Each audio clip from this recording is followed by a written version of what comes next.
오늘 이 시간에는 생명의 주인으로 오신 예수님이라는 제목으로 하나님 말씀 증거하도록 하겠습니다. 12월 달 크리스마스를 맞이하고 준비하면서 어떻게 하면 크리스마스를 진정으로 의미 있게 잘 지킬 수가 있을까? 세상은 분주하고 바쁘고 또 복잡하고 세속적인 요란함 속에 있는데 어떻게 하면 크리스마스를 신앙 안에서 영적으로 그 의미들을 더 깊게 풍성하게 묵상하면서 맞이하고 보낼 수가 있을까? 크리스마스는 참 독특한 절기입니다. 전 세계에 240여 개의 나라가 있는데 그 중에서 크리스마스 12월 25일이 공휴일로 지정되어 있는 나라가 약 200여 개 나라 나됩니다. 그리고 공휴일로 지정되지 않은 나라들이 한 40여 개의 나라가 되는 겁니다. 그래서 중동 지역에서 이슬람 국가임에도 불구하고 레바논, 요르단, 또 아시아 지역의 인도네시아는요 크리스마스가 공휴일로 지정되어 있습니다. 이슬람 국가인데 놀라운 거죠. 이슬람 근본주의 국가인 사우디아라비아에서도 소수이지만 기독교인들이 이 크리스마스의 행사에 참여하는 것을 허용을 하고 있습니다. 크리스마스를 공휴일로 지정하지 않은 나라 중에 이제 대표적인 나라가 북한, 그리고 중국, 그리고 일본이 있습니다. 크리스마스는 믿지 않는 분들도 어찌 보면 전 세계에서 모든 사람들이 대부분 받아들이고 또 즐기고 있는 절기라는 점에서 참 독특한 절기인 겁니다. 불교에서 말하는 부처님 오신 날 석가탄신일을 전 세계에서 사람들이 인식하고 지키지 않지요. 또 이슬람교, 또 모하메트의 생일을 기억하고 전 세계에서 종교적으로든 아니면 문화적으로든 지키고 맞이하고 보내고 그러지는 않습니다. 네, 크리스마스는 참 독특한 거예요. 이게 영적으로뿐만이 아니라 사회 문화적으로 봤을 때에도 지금 대부분의 국가에서 크리스마스가 공휴일로 지정이 되어 있고 크리스마스를 인정하고 받아들이고 있는 상황입니다. 이제 한국이나 미국 같은 데에는 이제 예수 믿는 분들이 이제 많이 계시니까 더 훨씬 영적으로 이제 신앙적인 의미들을 찾으면서 크리스마스를 이제 보낼 것 같고, 물론 이제 세계 나라 200여 국가의 크리스마스가 공휴일로 지정이 되어 있기는 하지만 크리스마스를 성경적인 의미에서 구원받은 성도로서 진정으로 지키는 성도들은 소수일 수도 있습니다.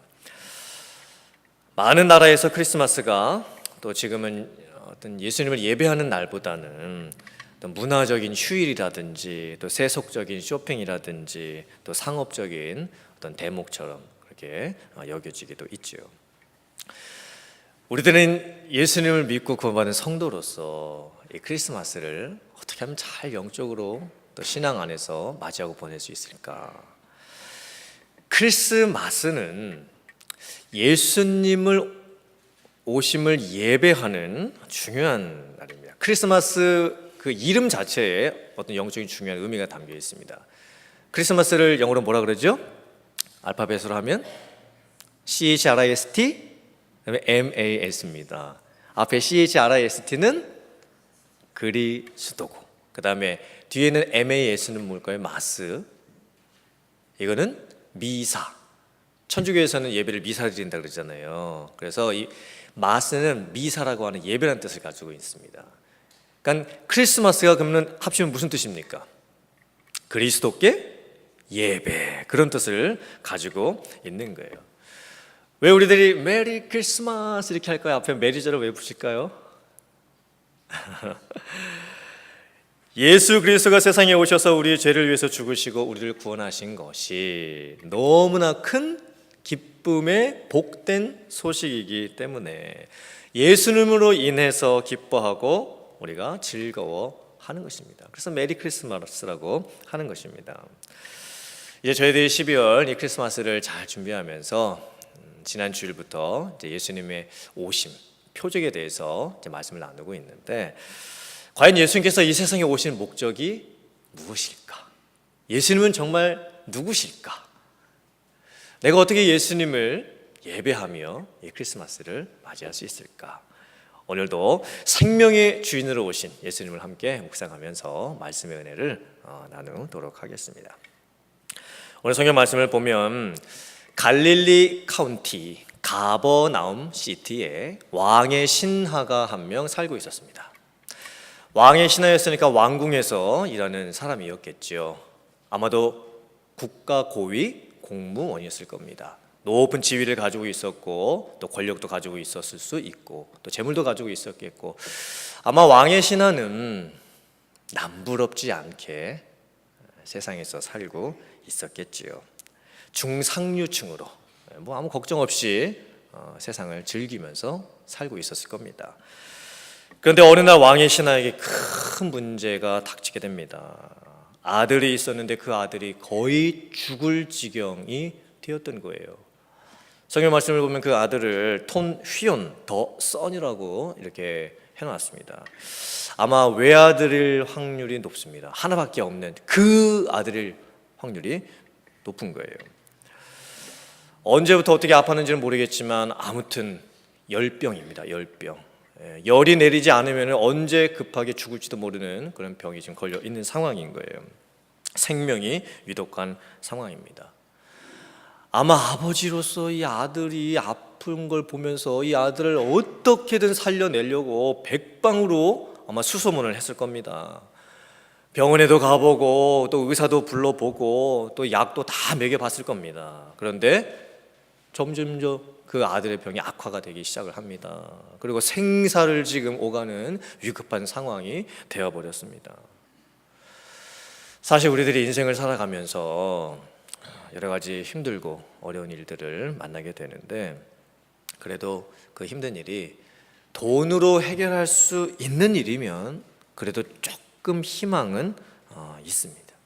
왜냐면 내가 그냥 뼈가 부러지도록 일을 해가지고 돈을 어떻게든 마련을 하든지, 그게 내 힘으로 안 되면 주변 사람에게 좀 돈을 빌려서라도 그 문제를 해결을 하든지, 아무튼 힘들고 어려운 일 중에서 돈으로 해결할 수 있는 가능성이 있는 일이면 그래도 괜찮은 거예요.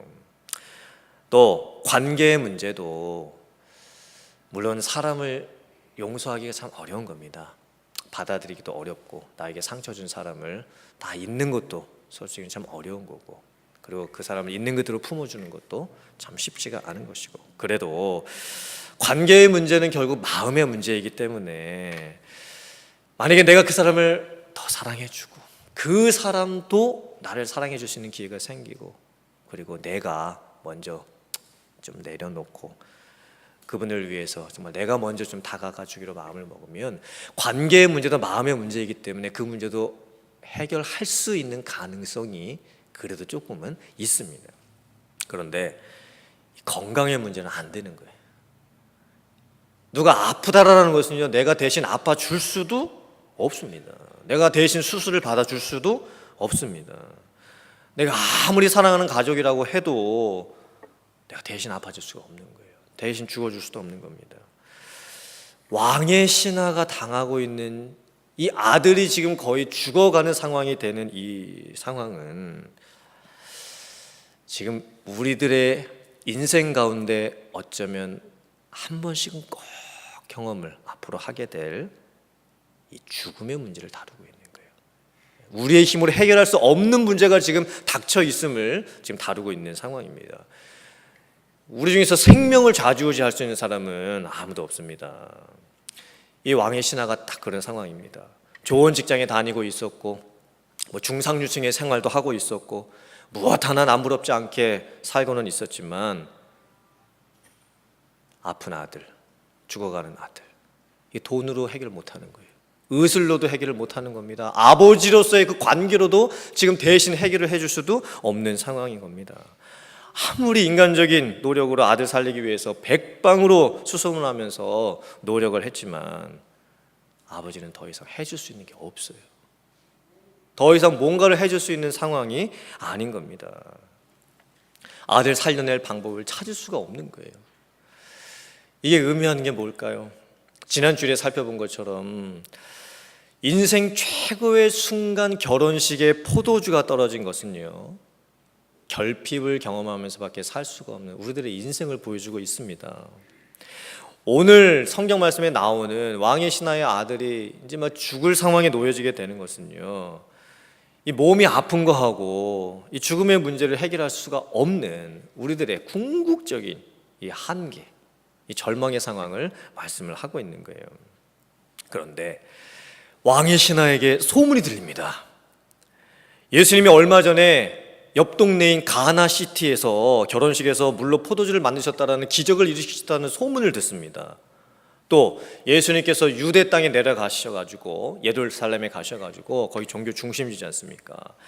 그곳에서도 예수님께서 수많은 기적들을 일으키셨다라는 소문을 듣는 거예요. 그리고 그 예수님이 다시 가나시티로, 가나라고 하는 동네에 오셨다라는 소문을 듣습니다. 왕의 신하는 그 소문을 듣자마자 예수님을 찾아가기로 결심합니다. 지금 죽을 상황에 놓여있는 내 아들 고칠 수 있는 유일한 희망이 아마 예수님에게, 예수님이라는 분에게 있을지도 모르겠다. 그래서 자기는 지금 가버나움에 살고 있었는데 가나까지 가는 거예요. 단숨에 달려가기 시작합니다. 가버나움에서 가나까지는요 한 20마일 정도 되는 거예요. 한 36km 정도 되는 겁니다. 걸어가면 한 8시간 정도 걸려요. 뭐 마차나 말을 타고 갈 수도 있었겠죠. 이 왕의 신하의 모습은, 한편으로 보면 왕의 신하는 지금 너무나 괴로운 상황을 지금 당하고 있습니다. 너무나 안타까운 상황이고 정말 너무나 힘든 불쌍한 지금 모습입니다. 왜냐하면 죽어가는 아들을 위해서 아버지로서 해줄 수 있는 게 아무것도 없는 거예요. 그런데 왕의 신하는 한편 복된 사람입니다. 왜일까요? 드디어 이제 이 왕의 신하가 누구를 찾게 됩니까? 예수님을 찾게 되는 겁니다. 우리들의 인생도 그렇습니다. 우리들의 인생 가운데 무엇이 없거나 부족하거나 잃어버렸거나 할 수 없는 한계에 부딪히는 것, 물론 문제죠. 그러나 정말 중요한 것은 무엇이냐면 그 문제 해결을 위해서 내가 무엇인가를 하려고 하는 것, 이제 그것을 내려놓고 정말 내가 내 인생 중에서 찾아야 할 분을 내가 찾고 있는가, 정말 내 인생 가운데 그 분을 내가 만났는가, 그게 중요한 것입니다. 왕의 신하는 예수님을 이제 찾아갑니다. 그게 왕의 신하가 그의 인생 중에서 가장 잘한 일이었습니다. 하나님을 찾는 인생이 되는 거예요. 하나님 그분을 찾고 구하는 인생으로 이제 바뀌어가기 시작을 하는 겁니다. 왕의 신하가 인생의 한계를 경험하고 예수님 앞에 절박한 심정을 가지고 이제 드디어 나오게 됩니다. 사실 이 왕의 신하의 모습은요, 우리들의 모습하고 똑같은 거예요. 우리들의 세상 살아가는 사람들의 모습을 보면 많은 사람들 중에서 그래도 어느 누구는 예수님께 절박한 심령을 가지고 나오는 사람들이 있고, 그리고 또 다른 누구는 아직도 예수님을 전혀 찾지 못하고 아직도 믿지 못하는 분들이 여전히 세상에 계신 거예요. 오늘 성경 말씀은 나에게 묻고 있습니다. 나는 정말 어떤가? 나는 지금 어떤 인생을 살아가고 있는가? 사실 문제가 없는 사람이 없고 고난을 당하지 않는 사람도 없습니다. 한계를 당하지 않는 사람도 없습니다. 그런데 가만히 생각해 보면 우리가 당하는 가장 크고 심각한 문제는 결국은 죄라는 문제예요. 그럼 과연 이 죄라는 문제를 해결하기 위해서 나는 누구를 찾고 있는가? 나는 무엇을 찾고 있는가? 예수님께서 나를 구원하시기 위해서 세상에 오셨는데 나는 진실로 내 인생에 예수님이 절실하게 필요하다는 것을 인식을 하고 나의 삶 가운데 예수님 앞에 나아가고자 하는 그런 절박한 몸부림이 나에게 있는가? 오늘 우리들이 물어야 될 질문이 바로 이 질문인 겁니다. 예수님을 찾을 수 있는 인생이 되는 것. 물론 상황은 어렵고 부족한 것도 많고 한계와 절망 상황이 내게 닥쳐 있지만 그런 상황 가운데서도 내가 예수님을 찾는 인생이 될 수 있다라고 한다면 그 인생은 복된 인생인 줄 믿습니다. 성도님들의 삶이 그렇게 되실 수 있기를 주님의 이름으로 축원합니다. 왕의 신하가 예수님께 이제 이렇게 이야기를 합니다. 지금 내 아들이 가버나움에 있습니다. 예수님이 그곳에 좀 오셔서 내 아들의 병을 고쳐주옵소서. 내 아들이 지금 거의 죽어가고 있습니다. 왕의 신하가 얼마나 절박하게 절규하는 그런 마음으로 예수님께 이런 부탁을 했겠습니까?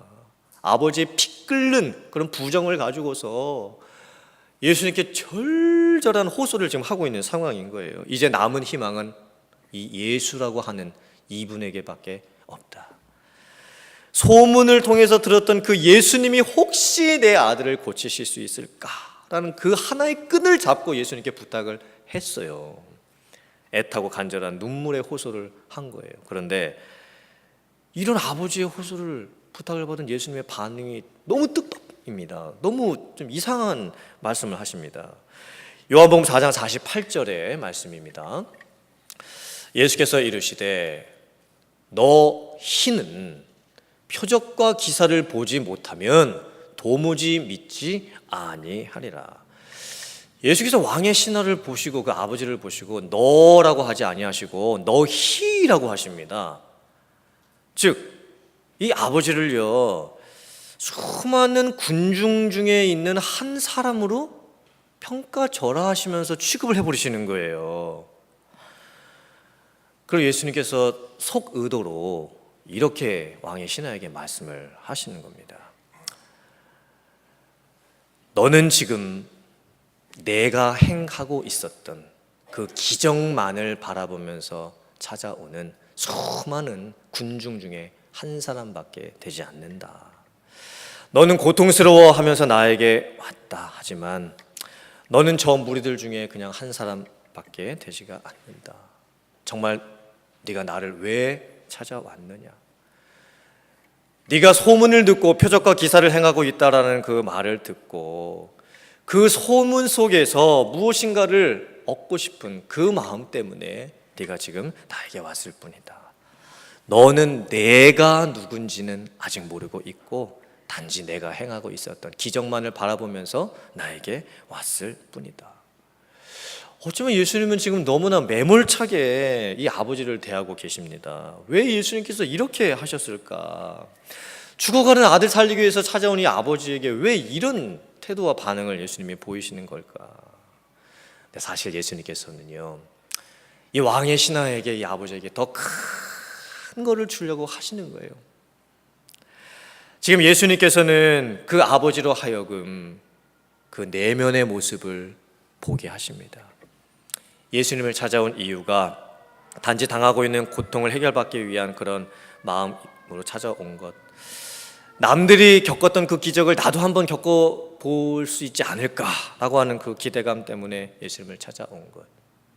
예수님이 누구신지는 전혀 관심도 없고 예수님이 어떠한 분이신지에 대해서는 전혀 알려고도 하지 아니하고 그냥 기적 한번 일어나가지고 내 아들 고쳐보려고 하는 그런 마음으로 찾아왔음을 적나라하게 스스로 보게 하시는 거예요.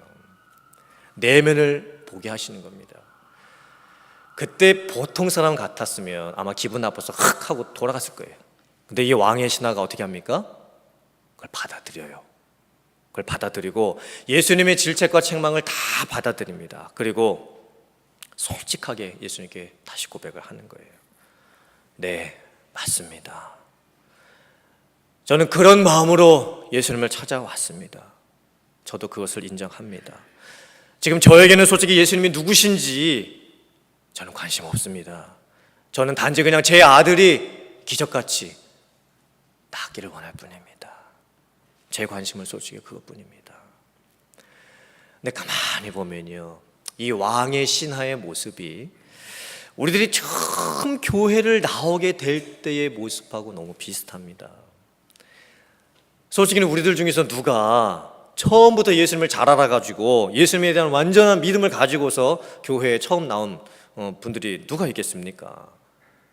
내 인생을 봐도 내가 교회를 나오게 된 그 첫 순간 다시 한번 기억을 해보면 내 인생에 큰 어려움이 닥치고 힘든 일들이 생기면서 그래, 정말 저분이 다니는 교회를 내가 한번 나가보고 기도, 내가 평생 한번 안 해봤던 그 기도라는 건 내가 한번 해보게 되면 이 힘든 일을, 이 어려운 일을, 고난을 좀 해결을 받을 수 있지 않을까, 그런 기대감을 가지고 우리가 교회를 나오게 돼 참 많은 거예요. 그건 잘못된 게 아닙니다. 솔직히 그게 우리들의 현실입니다. 예수님께서도 그것 갖고 뭐라고 하시지는 않으십니다. 심지어는 우리들이 교회를 다니는 중에도 1년을 다니고 3년을 다니고 5년을 다니고 10년을 다니는데도 우리들은 언제 하나님을 절박하게 찾게 되냐면 어려움이 생겨야만 우리들이 예수님을 절박하게 찾게 돼요. 무슨 일이 생겨봐야 비로소 그때 절박하고 긴박한 마음을 가지고 기도를 하게 되어지는 거예요. 이런 상황은 충분히 이해가 될 만한 상황입니다. 하지만 궁극적으로 봤을 때에는 예수님께서 왕의 신하에게 물으셨던 것처럼 예수님께서 오늘 말씀을 통해서 저와 여러분들에게 이렇게 물으시는 거예요. 정말 나는 내가 누구인지를 알고 나를 믿게 되는 역사가 일어나기를 원한다. 기적 자체가 아니라 그 기적이 가지고 있는 의미를 깨달아서 내가 메시아, 구원자, 하나님의 아들, 생명의 주권자가 된다는 것을 네가 믿고 알게 되기를 원한다. 그러니까 예수님께서 진정 이 왕의 신하에게 주고 싶으셨던 것은요, 단순한 병고침이 아니었던 거예요. 예수님이 누구신지를 알려주시기를 원하셨던 거예요. 그리고 그 예수님을 믿게 되는 역사가 일어나기를 예수님이 원하셨던 겁니다. 이런 상황에서 그 아버지가 예수님께 다시 한번 말을 합니다. 주여. 이제 호칭이 점점 바뀌어요. 주여라고 예수님을 부르고, 내 아이가 죽기 전에 내려오소서. 내 아이가 낫는 것을 보고 싶고, 그것은 예수님께서 그 동네에 가셔야만 가능합니다. 아마 이 아버지는요, 예수님께서 가버나움 아들이 있는 동네에 가셔서 직접 이 아들을 좀 만지시거나 터치해 주시는 그런 방법으로 고쳐주시기를 원하셨던 것 같아요. 아마 보통의 사람들이 다 그렇게 기대를 하겠죠. 우리들도 누가 아프면 그 아픈 환자를 의사에게 데려가 봐야 의사가 진찰을 하고 또 여기저기 체크를 해보고 하면서 어떤 처방을 내려줄 수가 있는 겁니다. 또 2000년 전에 아마 당대에는 종교적인 무속행위를 통해 가지고 병을 고치는 그런 것들도 참 많이 있었죠. 종교적인 무속행위를 하는 사람들의 특징이 뭡니까? 다 직접 그 앞에서 뭔가를 보여주려고 하고 그 사람에게 직접 무엇인가를 하려고 하는 방법으로 다 병을 고치려고 하는 거예요. 그래서 아버지가 그렇게 요청을 한 겁니다, 예수님께. 그런데 예수님께서 다시 한번 또 이 왕이신 아버지의 요청대로 해주지를 않으십니다. 거절을 해버리십니다. 같이 좀 와달라고 하는 그 부탁을 들으시고는 나는 같이 가지 않을 것이다, 그렇게 말씀을 하시는 거예요. 예수님께서는 이 아버지가 자기의 방식대로 해결함을 받기를 원하는 그것을 요구했을 때 그것을 또 거절을 해버리십니다. 그 사람이 원하는 대로 해주지 않으세요. 그런데 예수님께서 더 놀랍게 어떻게 말씀을 해주시냐면, 나는 네가 필요하다고 생각하는 그 방식대로 해주지는 않을 것이다. 그러나 결국에 너는 네가 구하는 것에 대한 응답을 받게 될 것이다. 그러나 전혀 다른 방법으로 받게 될 것이다. 그러면서 예수님께서 다시 한번 뜻밖의 놀라운 말씀을 해주십니다. 요한복음 4장 50절의 말씀입니다. 우리 화면 보시고 같이 한번 읽어보겠습니다. 시작. 예수께서 이르시되 가라, 네 아들이 살아있다 하시니 그 사람이 예수께서 하시는 말씀을 믿고 가더니, 예수님께서 놀라운 선포를 해주시는 거예요. 네 아들이 살아있다. 이 표현은 헬라어로 보면 현재형 표현이에요. 앞으로 아들이 살아날 것이다 라고 미래형으로 말씀을 해주시는 게 아니라 예수님께서 말씀하시는 그 순간 그 아들이 나았다, 현재형으로 선언 말씀을 해주시는 거예요. 비록 예수님은 가나에 계시고 이 왕의 신하 아버지의 아들은 가버나움에 있어서 멀리 떨어져 있었음에도 불구하고 예수님이 말씀하시니 그 순간 아들의 병이 나았다, 아들이 살았다, 이렇게 선언을 하시는 거예요. 왕의 신하가 너무나 깜짝 놀랐겠죠. 그 선언의 말씀을 듣고 너무나 깜짝 놀랐을 겁니다. 그리고 엄청난 기대감이 생겼을 겁니다. 그리고 단숨에 자기 아들이 있는 가버나움으로 달려가기 시작을 했겠죠. 그런데 가는 중에 가버나움에서 오고 있었던 그 왕의 신하의 종들을 만나게 됩니다. 그 종들이 이렇게 말합니다. 주인님, 기적이 일어났습니다. 주인님의 아들이 나왔습니다. 그때 왕의 신하가 묻습니다. 혹시 내 아들이 몇 시쯤에 나왔는지 네가 아느냐? 어제 7시쯤에 나왔습니다. 근데 가만히 보니까 놀랍게도 그 시각은 예수님께서 내 아들이 나았다 말씀하셨던 그 때였던 거예요. 그 시간과 정확하게 일치를 하는 것이었습니다. 이 사건을 통해 가지고 왕의 신하가 드디어 예수님이 누구신지를 보게 되는 거예요. 예수님이 누구신지를 믿게 되는 거예요. 단순히 자기 아들의 병이 나았다라는 것이 아니라 왕의 신하뿐만이 아니라 온 집안 식구들이 예수님을 믿게 되는 역사가 일어나게 되었던 겁니다. 사랑하는 성도님들, 여러분들에게는 그 어제 7시가 있으십니까? 왕의 신하가 예수님을 만나고 예수님의 그 말씀을 통해서 은혜를 받으며 인생의 궁극적인 문제를 해결함을 받았던 예수님을 만난 그 어제 7시 다 없어도 괜찮아요. 그런데 예수님을 만난 그 어제 7시 그 시각이, 그 체험이 여러분들에게 있으실 수 있기를 주님의 이름으로 축원합니다. 그것이 있는 인생이 복된 인생입니다. 내 인생에 과연 어제 7시는 언제였을까? 지금 예수님께서 다시 묻고 계시는 거예요. 그때를 기억해라. 내가 너의 인생의 누구인지를 기억을 해라. 내가 너를 어떻게 만나 주었는지를 네가 다시 한번 기억을 해라. 우리가 하나님을 믿으면서 여러 가지 힘든 일 생기고 또 그 문제를 해결하기 위해서 기도할 때 우리들은 내가 원하는 방식대로 하나님 앞에 구할 때가 참 많아요. 왕의 신하도 처음에 그랬습니다. 예수님이 직접 내 아들에게 가주셔야 됩니다. 그리고 예수님이 직접 내 아들 만주셔야 됩니다. 그래야지 내 아들 낳을 수 있습니다. 근데 예수님은요, 그렇게 해주지를 않으세요. 하나님께서도 내 인생에 가만히 보면은 내가 원하는 방법대로 해주지 아니하시고 하나님이 원하시는 방법대로 하실 것을 나보고 기대하고 바라보고 믿고 가라, 이렇게 말씀하실 때가 많이 있다는 겁니다.